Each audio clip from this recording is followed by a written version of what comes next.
Welcome back, my friends, to the AA Recovery Interviews podcast. I'm your host, Howard L., and I'm an alcoholic.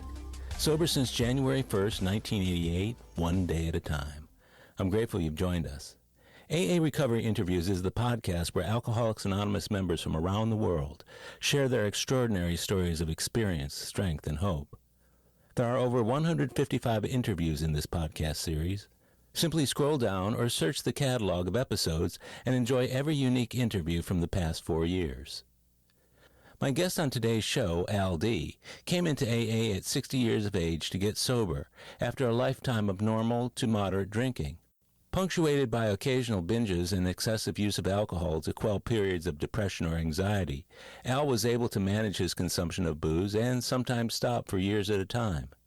But the disease of alcoholism was just off stage, ready to make its appearance, when the script of his life took an inevitable turn after 2 divorces, several business reversals, and increasingly frequent periods of self-recrimination. At an age when Al thought he'd be enjoying life the most, the rapacious creditor that is alcoholism took over his life, rendering him hopelessly desperate for help. Fortunately, a brief period of awareness occurred after Al was hospitalized for his drinking, and he finally admitted defeat. Limping into Alcoholics Anonymous, he found solutions to his problems and did the crucial work necessary to get and stay sober. With a good sponsor and daily meetings, Al earnestly worked the steps and ensconced himself in the fellowship. 6 years later, his standout service is well known to all and is a fine demonstration of better living through AA service. Though I've known Al for the short period of time he's been in Houston, his presence at many of the same meetings I attend makes it feel like I've known him for a much longer time. His is a story that gives hope to those older alcoholics who may feel it's too late in life to get help. His frank and unabashed manner of carrying AA's message to those who still suffer has made him an invaluable and trusted service in his newly adopted AA community. Al's understanding of the disease and his experience getting sober late in life strongly resonate with older alcoholics and provide hope that it's never too late to change and find a new life in AA. So without further ado, please enjoy the next hour with my good friend and AA brother, Al D. My name is Al. I'm an alcoholic. Hi, Al. That's what I say back. Hey, Howard. Thanks so much for being on the AA Recovery Interviews podcast. We got the first question right. Yeah, I've been looking forward to this. What's really cool is that you and I are sitting here tonight after one of my favorite meetings. I've been going to this meeting for over 35 years. I met you when you first started to come to this meeting and another men's meeting we went to, and something I've noticed about you is that you seem to just appear one day and it's like you've been here for a really long time, even though I know that's not true. How long have you been coming to these meetings? Thanks, Howard. It's funny you say that. Yes, this is my favorite meeting, and the other meeting that you mentioned is one of my favorites also. Uh-huh. I came to Houston in September and immediately lost a job about almost 90 days into it and just started doing what I was taught to do around November, and that was put yourself in the middle of the herd. And I started going to a lot of meetings, and I just made a lot of great friends. And it's funny you said that. A friend of mine the other day, who you know very well, said the same thing. He said, man, it just feels like you've been here all along. Yeah. And I just really appreciate that, because whether it's here or whether it's Austin or whether it's someplace else, I still feel like if I come to a meeting, as we just heard in this meeting, I'm always around people that love and care for me. So you came to this meeting and came to Houston from Austin? Mm-hmm. And how long had you been in Austin? I got sober in Austin, and I was there for a little over 5 years. Yeah. So you've been sober 6 years, June 17th, 2018, 6 years. So what was happening June 16th? Yeah, right up into that, going through a divorce, leading up to that. It actually had started a year before as I had been going through a separation and a divorce, mm-hmm. and not having a solution, unhappy at work, mm-hmm. Having moved for her career, becoming disgruntled in many ways, having had businesses, and now seemingly after what a second divorce was going to be, just in a place where I was angry. I was blaming people. I was angry at God, as you just heard me share a few moments ago. Mm-hmm. I was drinking a lot. The drinking was increasing, and June 15th, June 16th, I was isolated, delusional, thinking I was going to start a gin company at some point, which is really kind of funny, as I laugh about now. And then on June 16th, in that morning, I had gone out playing poker, gambling the night before. I had lost. I was disgruntled. I was mad. I drank too much the night before. I started drinking at 10 o'clock that morning. At 11:30, I was also severely depressed, had major depression, which was a large part of what was going on. I was on a lot of prescription medication. One of the prescriptions in particular has a black box warning for major depression. So, I called my sister, she called my daughter, and my daughter came and got me, whisked me away to Vanderbilt Hospital, and sat in a chair like we're sitting in right now that's not very comfortable for 3 days, and kind of slept it off. They call that detox now. And then went into a locked ward for about 5 days, and didn't go into treatment or anything like that, but I'd had enough. I knew that something needed to change. Now that's in Tennessee, right? That is in Tennessee. I was in Nashville.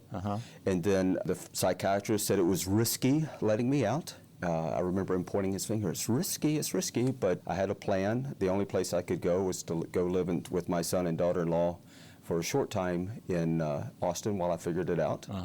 That turned into living there for quite a while because it worked out so good, and just this whole process of recovery began. I drove 14 hours on a Saturday. On Sunday at 5:30 in the p.m. I went to a meeting there, and 2 people took me out to eat. I still remember them vividly. I went to that meeting for a while, and then I started going to more meetings. Then I eventually got a sponsor, did 90 and 90, did a lot more than 90 and 90, did 2 or 3 meetings a day because that was my job, was to get sober. And thought I was going back to Nashville, but it worked out to where I just stayed in Austin, and Austin's been a great place for me, and then I moved here. Then you moved here, and we're glad to have you. Thanks. I'm glad you're here. I love the fellowship here. Yeah, it is a great fellowship. When you were going through that in June, it's easy to think that everything crashed down all at once, but was this an implosion of your life, or was it something that was gradual leading up to it? So what a lot of people don't know is I went to pharmacy school. I was in healthcare.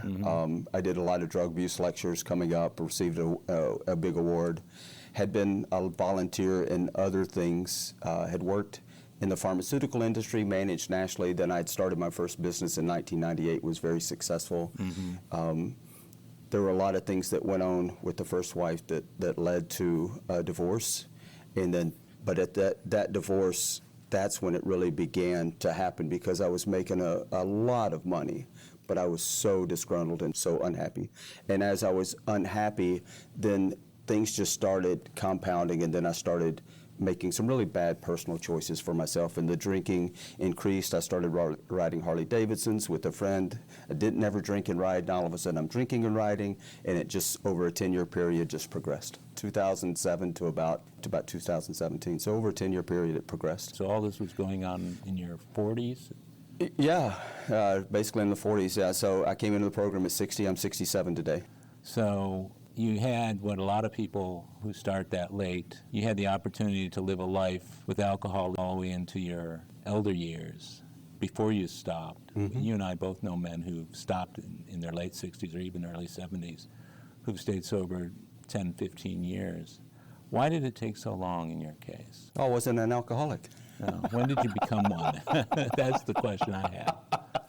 Well, in going to pharmacy school, I knew that alcohol was the most abused drug, so I managed it. And there were periods of sobriety in my life where I didn't drink. Like many that we hear, there was alcoholism in the family on both sides of my family, in the first wife's family, cousins and other people with drug problems, and so it was all in the family, but yet I stayed away from it. And drugs were never my thing. Prescription drugs, I was on a lot of prescription medications, but opiates weren't my thing, marijuana wasn't my thing, but drinking certainly was. That was my solution. And I didn't think that was really a problem, and it wasn't until it became a problem. But over a period of time, I would have different periods of sobriety for just personal reasons. But then I started to drink, especially when I started making a lot of money, and that's when it changed. I became entitled to have better wine, to drink better martinis, golf course Bloody Marys, to travel and have Bloody Marys and different, it didn't matter what we were drinking. We were just drinking. Yeah, that's how it was for me. I didn't get to the point of being an alcoholic until I really had been one for a while, but functioning as if I wasn't. And to me, that's one of the downsides to being a functional alcoholic is you can prove to everybody in the world that you're not an alcoholic, because an alcoholic couldn't possibly make this much money or start these companies or have these kind of relationships or drive that kind of car, have that kind of house. How could a drunk have all that? So I must not be one. I mean, that's the way I was thinking. Now, you mentioned the family. Did you grow up in an alcoholic family? What was your family of origin like? I wouldn't say that my father is an alcoholic. I don't want to label. I will say that I have uncles and a grandfather and different family members on both sides of the family that have drinking problems, that drank too much to where it affected their relationships. And that was certainly true for me, regardless if I was successful or not successful. When did you start drinking? When was your first drink? 10, I think. I think I was handed a beer and said, "You're going to drink it sometime. You might as well drink your first beer at home," you know. And I like to joke. I say, Alabama, I grew up in Alabama, which is East Texas. But, men are men, and everybody drinks Budweiser. And then it's whatever else you can get your hands on, of course. But, at somewhere around 14, buying my first case of beer, because I looked the oldest. The legal age was 18, and I bought 2 cases, not just one. And that was the first time I really remember drinking quite a few. And then, in high school, once or twice liquor, tequila or vodka, but mostly it was just beer and, just for fun. But we would drink a lot and play chess, of all things, and just sit around and drink beer. In college, it's kind of funny. I was in a fraternity at Auburn University, and sometimes there'd be so much drinking, I'd go down in the morning and I would just be disgusted with it, so I'd go to bed early. So I didn't really like it at that point, but there were also times when I would drink. Somewhere in my 20s, we'd go to the lake every weekend, and I thought one summer I drank every day for 6 weeks, and gosh, I need to stop drinking. I might be an alcoholic. And that's probably, I think that's the first time that it ever crossed my mind. And of course, I didn't have any problem quitting for probably 3 to 6 months or something like that, 3 or 4 months. So of course, I'm not an alcoholic. But I certainly, alcohol was just a symptom of everything else that had been going on in my life. In your family of origin, oftentimes we find ourselves drinking to escape or drinking to change the way we feel because of what's going on around us. What was your upbringing like in regard to seeking out alcohol as a relief, a way through a bad situation? We're just listening to the story that was shared tonight about, moving around a lot. We moved a lot. I think I counted one time, we moved 20 times by the time I was 13. My father co-opted while I was in school. He was in the School of Architecture, and we co-opted. I was the oldest of 6 on both sides of the family, so there was always a lot of responsibility put on me. I became the man of the house at a very, very young age. So once I started drinking and found drinking, especially and I didn't really understand this then, but I understand it now, it became a solution that let me escape everything and feel good. I remember my parents had been married for over 60 years, but they came to me on more than one occasion and say that they were getting a divorce, and they would come to me to tell everybody else. And then I would go out. I remember being in college and then saying, I was actually in pharmacy school, and they did that. And I went across the street to a local bar and then, had some gin and tonics. I remember that vividly. But there were a lot of other times that there was a lot of pressure being put on me as the oldest child in the family because I had 5 younger brothers and sisters. I was the one taking everybody to school. I was doing all this stuff. I was in the band. I was a musician. I was also an athlete, so there was a lot of athletic things I did, but I also worked all the way through high school and college. And I'm grateful for that work ethic because that served me well through life. But alcohol became, my motto for a long time was work hard, play harder. And I did when I wasn't working or, as a teenager in college. In college you're going to school, but even in college I was going out, drinking, dancing with friends, staying out to 1, 2, 3 o'clock in the morning, then going to school. And taking tests and pharmacology and different things like that, and making good grades on that stuff. How I did that, I have no idea. And missing the important years of your adolescence to just be an adolescent. Oh, yeah. With the responsibilities of having to take care of. I have 2 sisters. 2 sisters. And 3 brothers, all younger. My mother had 6 children by the time she was 29. She had me at 19. Now, was that to just help out in the house, or was that a responsibility that was put on you from the get-go? That's kind of a loaded question, Howard, because I've come to view it differently over time. And, as I look across the span of my life, I see where I've been the responsible one and put in, accepted more responsibility than other people for different reasons. And I don't think it was so much as put on me that you have to go out and work for the family or do that. I learned to work for money, and I liked having money, and so I just worked. As far as the family, I was the oldest, so I was always, I remember at 7, the TV, it was hot, we were living in this apartment, and it was crazy, the air conditioner wasn't working, the TV wasn't working, the kids were loud and crazy. I'm the one that, got spanked hard by leather, going around in circles, mom yelling, dad yelling, all that kind of stuff. And so I think all that responsibility somewhere along the way was just put on me.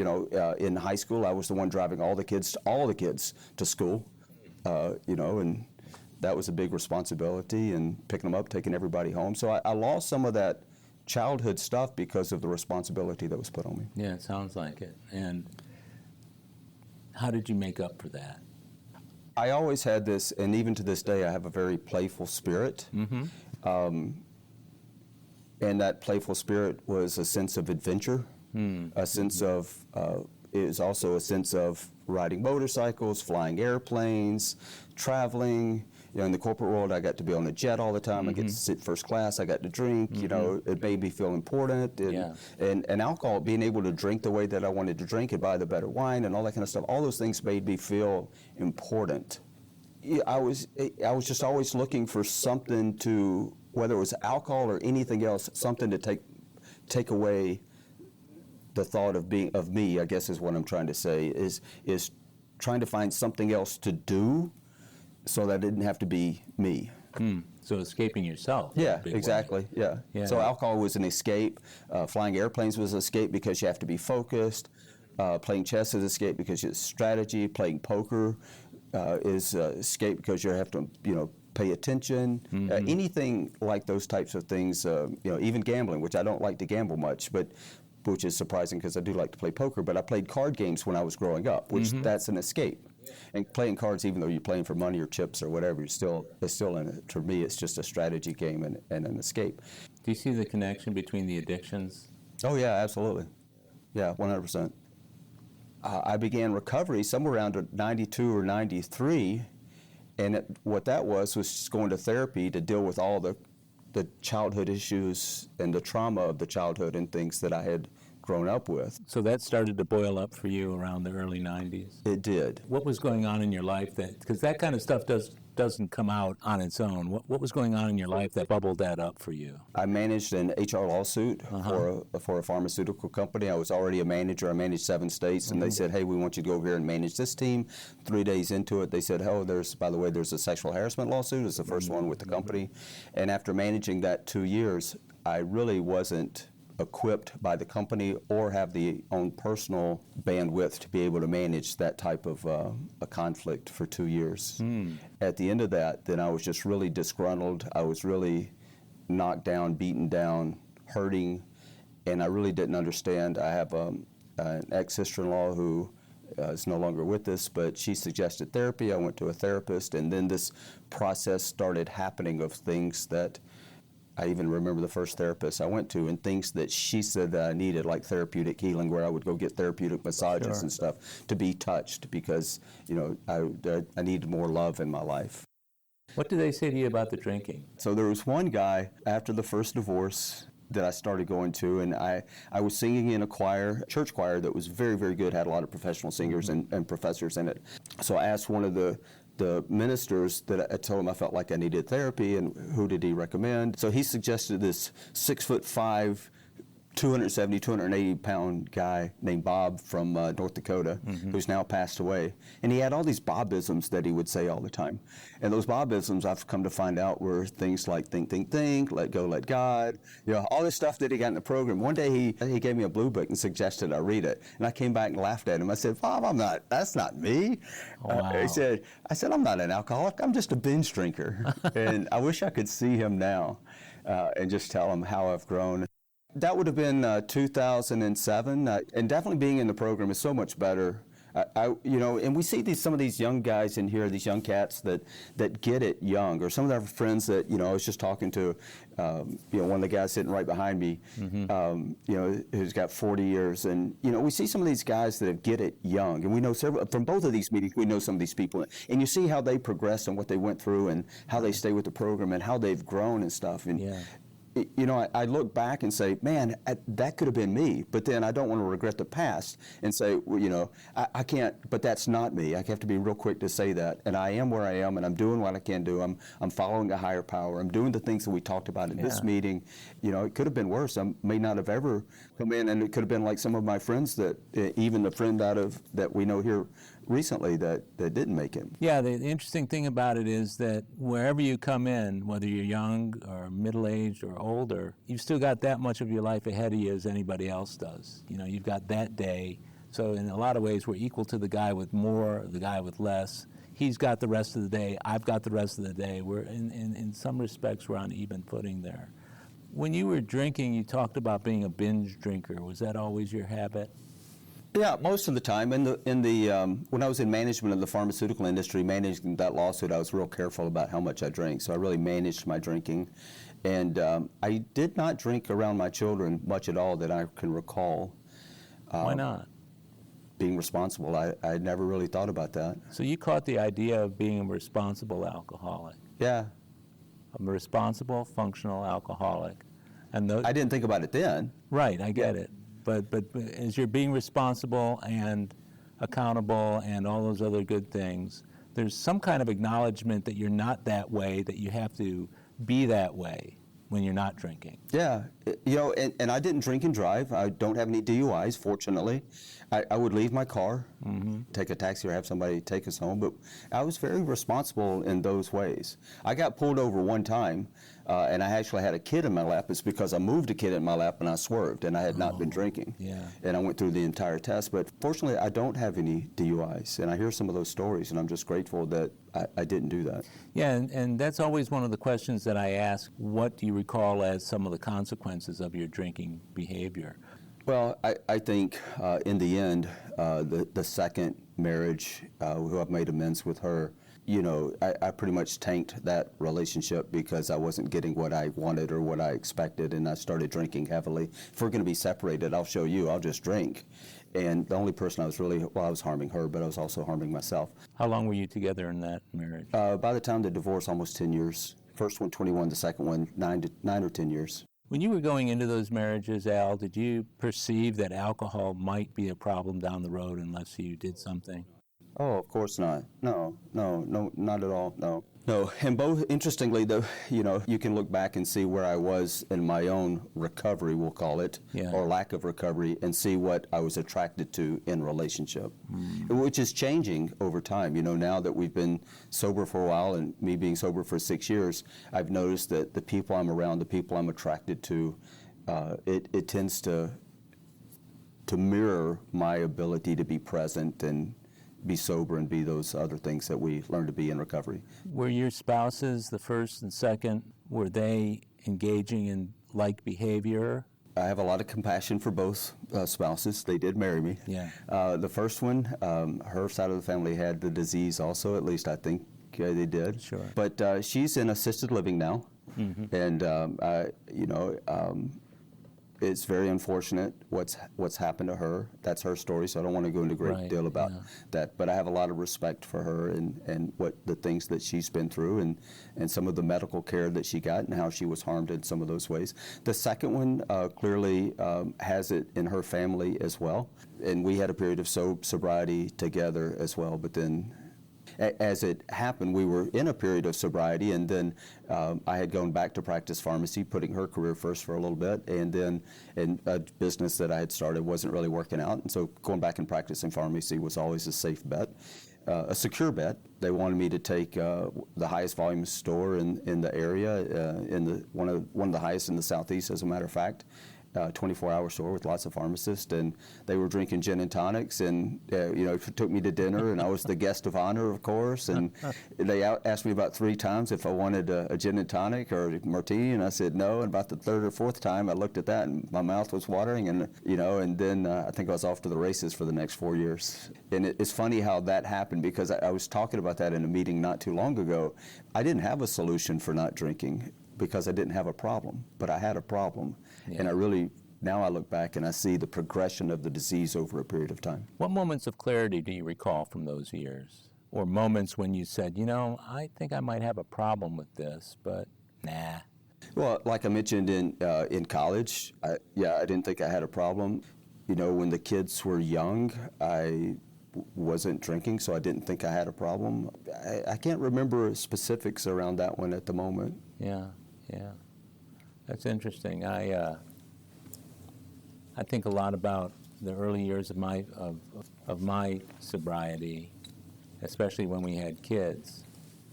I was sober, but there was still some behavior that was left over from when I was drinking. And I had a lot of fear about having children because of my own experience as a child and the kind of upbringing I had, that I was, frankly, not only was I ill-prepared to be a parent, but I was scared to death that I was going to repeat some of the things that had happened to me with them. Fortunately, I have a wife who counterbalanced a lot of that, and I grew through it. But I had to get really close to the men in the program to learn how to be a dad, and that was really helpful. What kind of relationship did you have with your children growing up? I have a great relationship with 3 children and 9 grandchildren. I was the parent that was there. That's great. I was committed to be a father, the father I didn't have, and I've made an amends with my father just recently. But I was committed to being a great father and being present and showing up, and those are terms that I use now. Those are probably not the terms I used back then, but I read James Dobson, so I listened to James Dobson when I was in the car, and I read other books about parenting. I went to some parenting classes, and I have a son that's a priest in Austin. That's who I went and lived with. He's in the Anglican church, and a daughter who was a principal who just decided not to be a principal anymore. She's going into insurance, I believe. But nevertheless, I'm very fortunate that I'm very close to all 3 of the kids and all 9 grandchildren. So is it safe to say that your drinking never got in the way of those relationships? Yeah. My kids, I put my kids first. So you were a responsible dad, albeit still drinking, but not letting it interfere with the child raising. And I wasn't drinking excessively like I did in later years. I mean, I might have a drink or 2, and it started off where it really started changing was around 2001 or 2. I had a sleep disorder, and so I would start drinking martinis to go to sleep, and that's really where it started progressing. Funny, I ended up having a heart cath in my 50s. And the cardiologist said that, after the heart cath, he said, you need to go have a sleep study done because you have a sleep disorder. He told me my legs were moving and stuff. And by that time, they'd put me on gabapentin for my legs. They'd put me on clonazepam. They'd put me on an antidepressant and a few other things. So I'm on all this medication, and now I'm still drinking. That's when it really got bad for me. So I'm on all this medication, I'm drinking. I go into the sleep study, and they say, well, do what you would do on a normal night. Well, a normal night, I would drink 3, 4, 5 double bourbons. And then I was taking 28 milligrams of Ambien on top of it and still not sleeping. And then they put all those electrodes on you and everything, and they ask you in the middle of the night, hey, we need you to turn over. We need you to do this. How can anybody sleep in that? But that was the extent of my using. And I look back and I laugh at that. I've told that in a meeting twice now, and everybody just laughs because we get it. That's what I was doing. That's how I was harming my body. Now, fast forward 10 years, because that was right at 10 years ago. I'm almost off all medications now. My body is so much healthier than I've ever been. And it's just amazing the transformation that has happened in my body now that I'm off medication. And it's been a gradual process, but I just had a physical the other day, and they said, I think we're going to cut this one in half. We're going to take that one. You don't need that one anymore. Well, we don't need that one. We don't need this. And everything's pretty much just been taken away. Yeah, that's a great feeling when you start to see your health improving when you stop drinking and stop doing the additional medications that most physicians will give them to you without a whole lot of questioning of your drinking habits and that sort of thing. Yeah. So it sounds to me like, if I'm catching this correctly, that you were pretty much a normal drinker a really pretty long time. Is that a safe thing to say? I said in a meeting one time that I was a normie for a lot of years, but I think that's a lie. I think I had all the tendencies. Did you? Yeah, I think alcohol is a symptom of the problem. I still had all the alcoholic behaviors, even though I wasn't drinking. So I was acting out in other ways. Right. So yes, as far as you wouldn't look at me and think I was an alcoholic because I wasn't drinking extensively like a lot of people until later years. But I still had tendencies of the alcoholic behaviors and the stinking thinking that we talk about all the time. So there's that progression, use to misuse to abuse. Mm-hmm. Definitely. Do you see where there were connections between those three, and how would you characterize those? Oh, that's a tough question, Howard. Well, we'll start with high school, use, misuse, and abuse. I think the use was really to change the way that I felt, Right. as I used a lot of different substances to change the will that I felt. You know, I wanted Bluebell ice cream up until recently. I love Bluebell. I used that to change the way that I felt. Sure. The whole half gallon, not just a quarter of it. Yeah, program for that. There's a lot of them out there. I think it was the same thing. I mean, the use and the misuse and the abuse was really all about changing the way that I felt. But as the disease progressed to abuse, it was really because it wasn't only to change the way that I felt, but it's because I couldn't cope with the situation. I couldn't look in the mirror. I couldn't deal with what I was going through anymore. And my only solution was drinking. Here I still had coping, the use and misuse, I still had some coping skills. At least I thought I had coping skills. We'll be right back. My friends, if you're enjoying AA recovery interviews, I invite you to check out my latest audiobook, Alcoholics Anonymous, the story of how more than 100 men have recovered from alcoholism.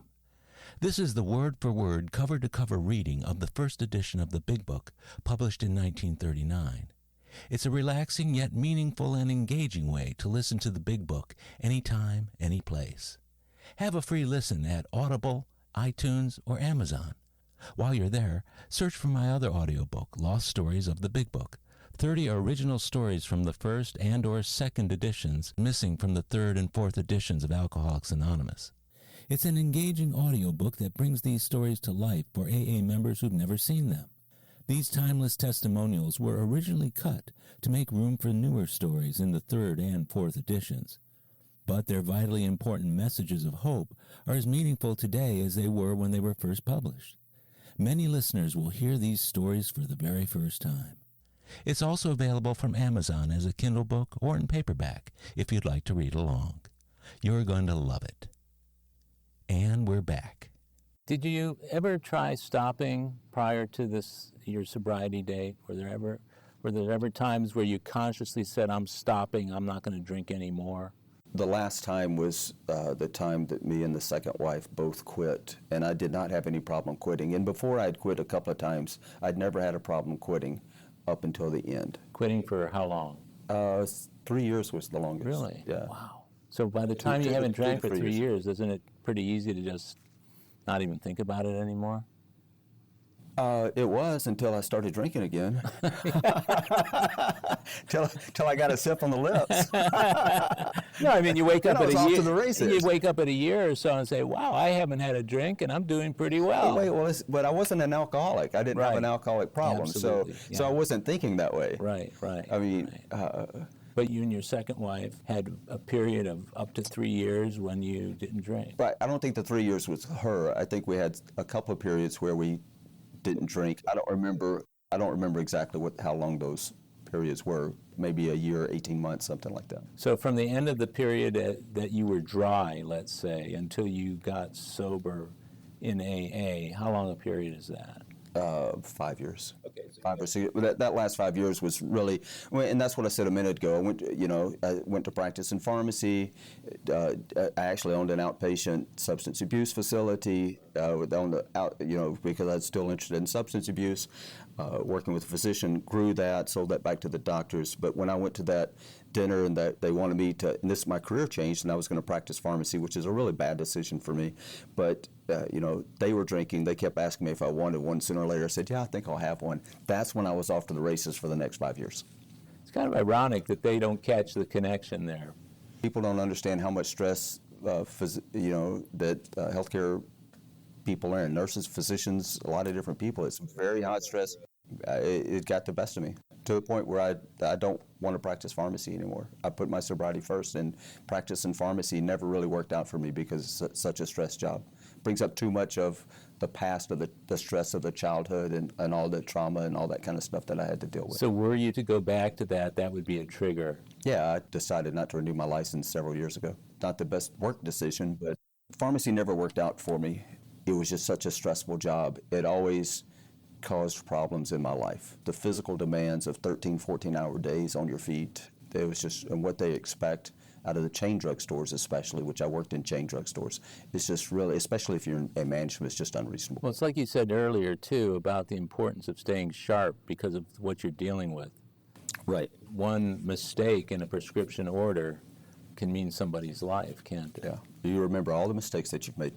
There aren't many, but do you remember them? So the doctors have their own recovery opportunities, pilots, peace officers, and that sort of thing. Is there anything for the pharmacists out there? You know, it's funny you ask that because I was having that conversation with someone just yesterday, and an attorney who many people around here know, and I don't know that there is something for pharmacists, and I've actually reached out to a professor at Auburn University who's a friend of mine and asked him about it, and he doesn't know of anything.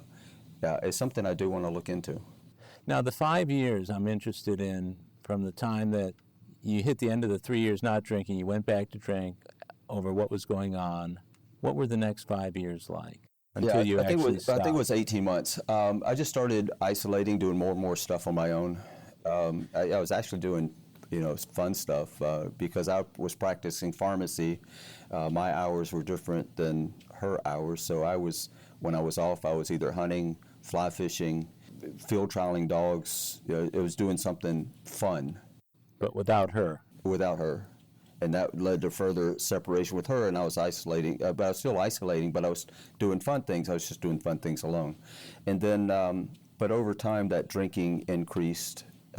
And continued to increase. Was it part of the fun things that you were doing?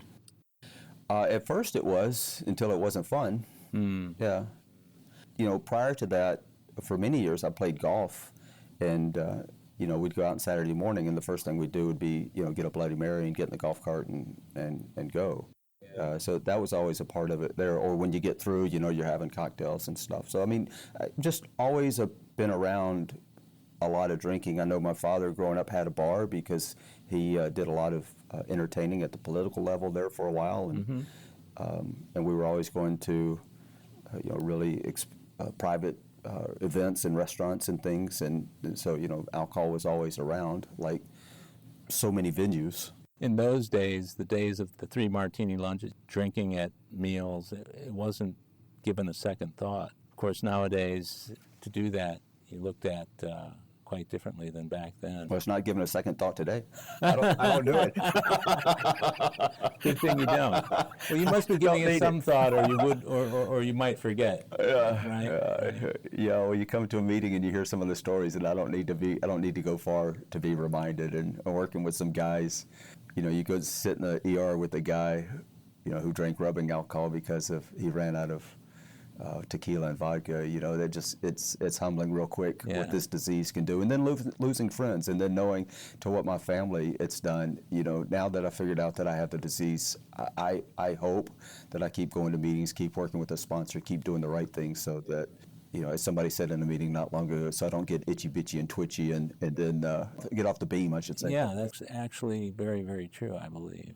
The time that you were in the Vanderbilt, the hospital there in Tennessee, from there you came down to Austin, and you went to AA for the first time in Austin. Right. What were your first days and weeks, maybe even months, like for you in AA? Did you catch on right away, or what was your trajectory? Going back to Vanderbilt, so I sat in the ER for 3 days. They just put me in a chair, again, like what we're talking about. Then on a Monday morning, they took me to a public hospital for people without insurance. We did not have insurance. The wife had quit her job, so I went into that with inmates who were trying to fight and hurt each other and stuff.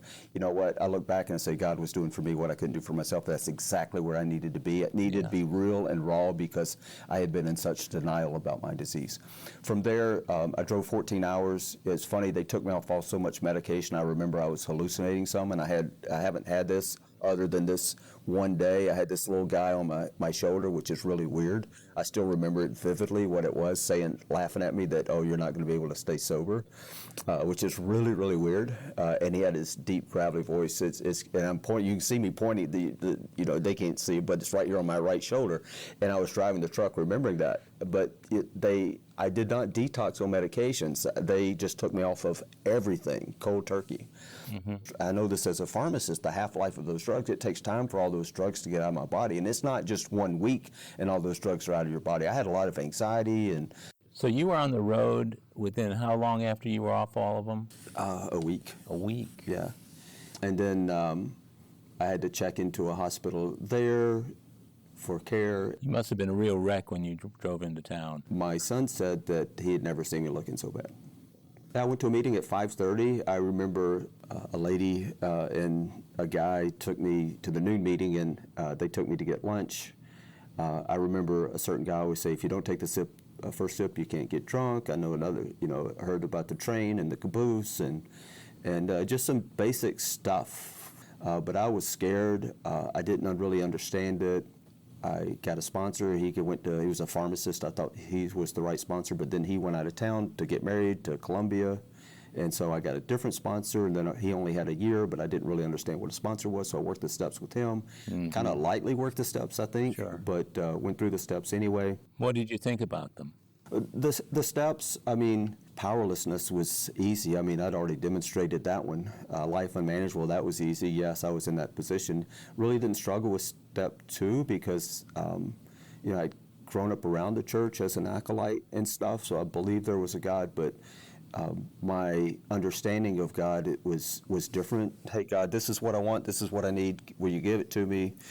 It's kind of like we heard in a meeting, God lets you sometimes do what you want to do, and then you get the consequences of it. Well, God had a sense of humor with me. Yeah. Or some people say there's a God and you're not it. Yeah, right. My life was run amok. And so 1, 2, and 3 kind of went quickly because I was so broken. I was so willing to just turn my life over, my will over, because my self-will had run me into the ground. I knew that. I knew that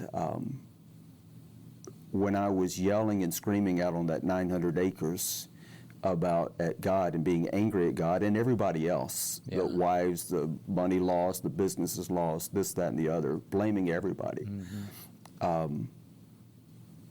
And when I surrendered that morning, I just said, God, I can't do this anymore. And that's what it took, and that's when that journey began.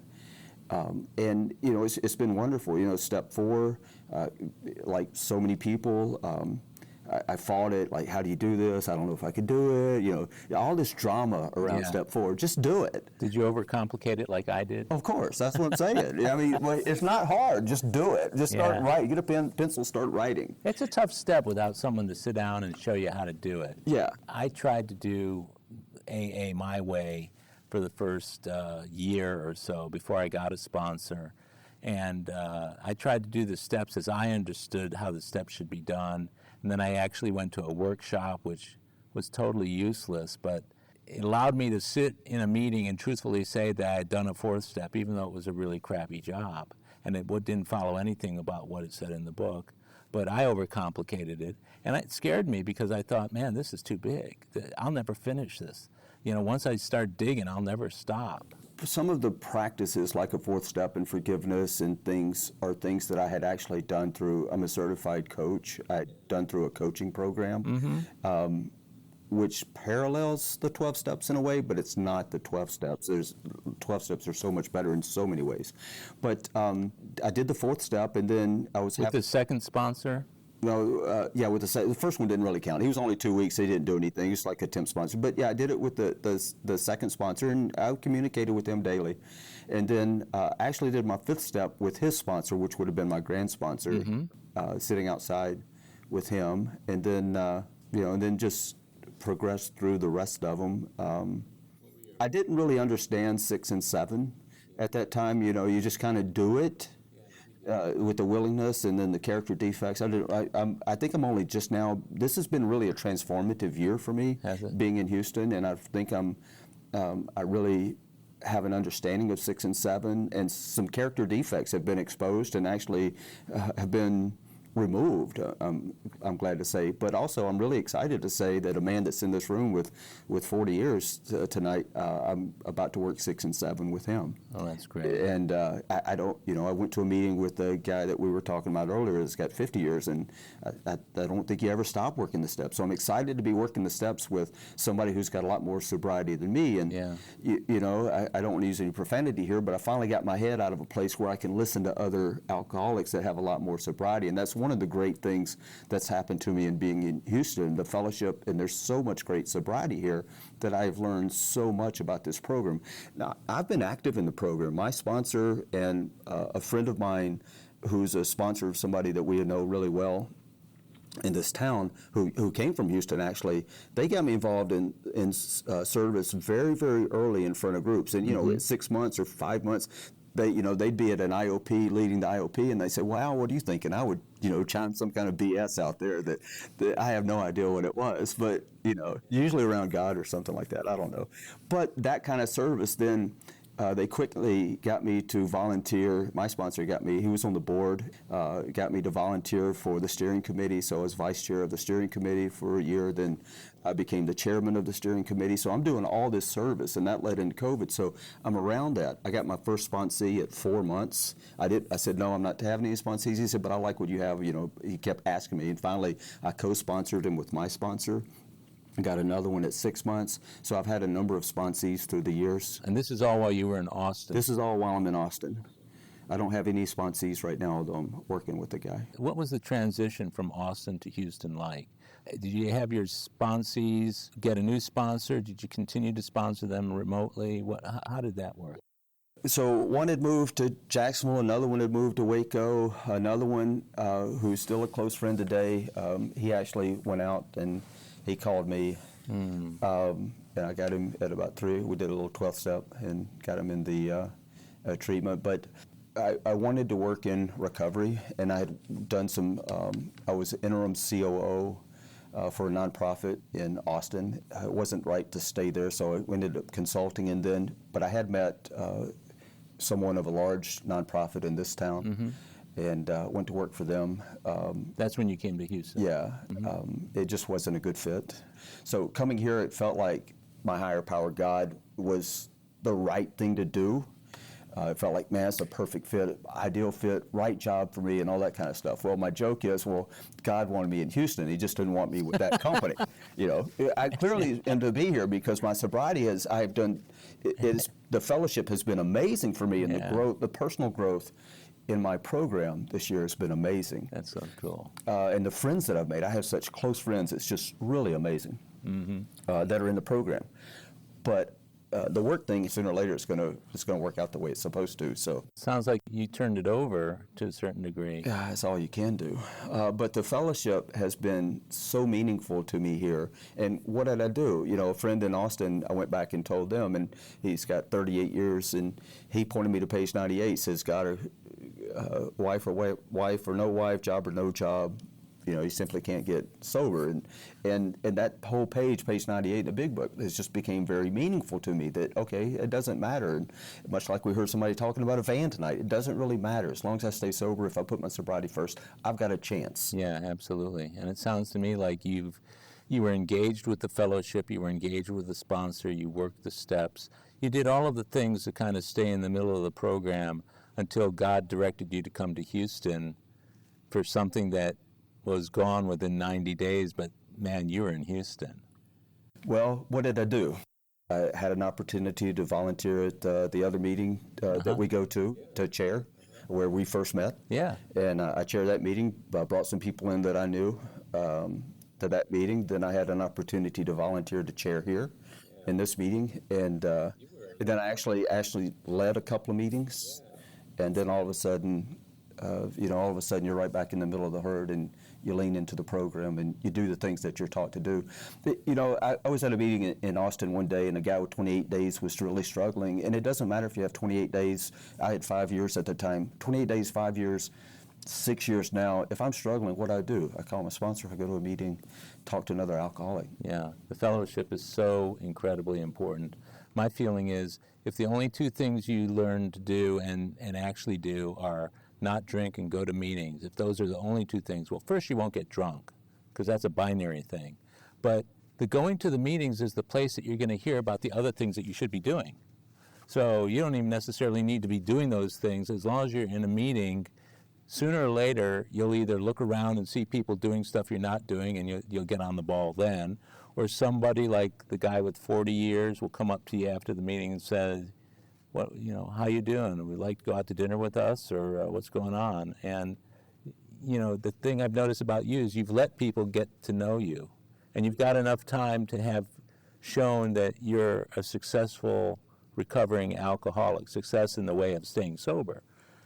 But what you've got is attractive to other people, and that's why I wanted to interview you, because I've interviewed so many people with double-digit sobriety and some people with only a couple years, but yours is kind of a sweet spot for people either getting the program in the way that you've gotten it or just carrying on the way they've always done it. Sounds to me like you did it from necessity. Yeah, I did it from necessity. I heard put your sobriety first, and if you put your sobriety first, everything else will fall in line right like it's supposed to. Trusting a higher power that I call God. It's worked out pretty good so far. Yeah, that sounds like it has. And watching you in meetings and seeing your willingness, I was kind of surprised at that other meeting we went to, because you were so new to that meeting when you raised your hand to chair. Mm-hmm. I think it was within just the first few months you were here, wasn't it? Oh yeah, definitely. Yeah, and I remember sitting there thinking, who is, I mean, I'd met you at the door because I meet everybody. Yeah. I know we had met and we had talked. Right. But I thought to myself, as often as has happened over the years that I've been coming to AA, every now and then a guy with very, very little sobriety or who is not known to the group, he's only been coming for a week or two, volunteers to chair the meeting for the entire next month, and you're thinking, should we be giving this guy the key to the front door? What if he loses the bag? Or, what happens if he doesn't know as much as he says he knows? But, man, you stepped in and just took it on. You didn't know enough guys personally to ask people you'd known for years to lead the meeting either. You were choosing guys who you just met, weren't you? Well, can I say names? Yeah, first names, absolutely. Yeah, so Dan C. Yeah. His sponsor is one of my very, very close friends. Uh-huh. He and my sponsor, John, are the ones that got me involved in doing a lot of the stuff that I did.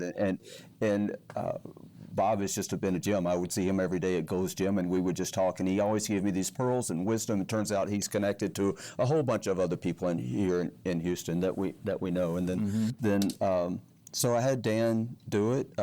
Everybody knows George. I went to the supper club with George. I met George. He has a lot of sobriety. I liked what he said in a couple of meetings. That George, would you mind? And he was gracious to do that. I had another guy who wanted to chair, but we kind of went back and forth. And he said, "Well, could I lead?" And I said, "Sure." He had 2 years. I don't remember his name. I see him every now and then. Mm-hmm. Gary C., who has 40-something years. So I just went with guys who had a lot of sobriety to hear what they said. And if you get guys that have been in this program for a while, whatever they say, somebody's going to be listening, and it's going to be good. And you've been going to the step study and book study?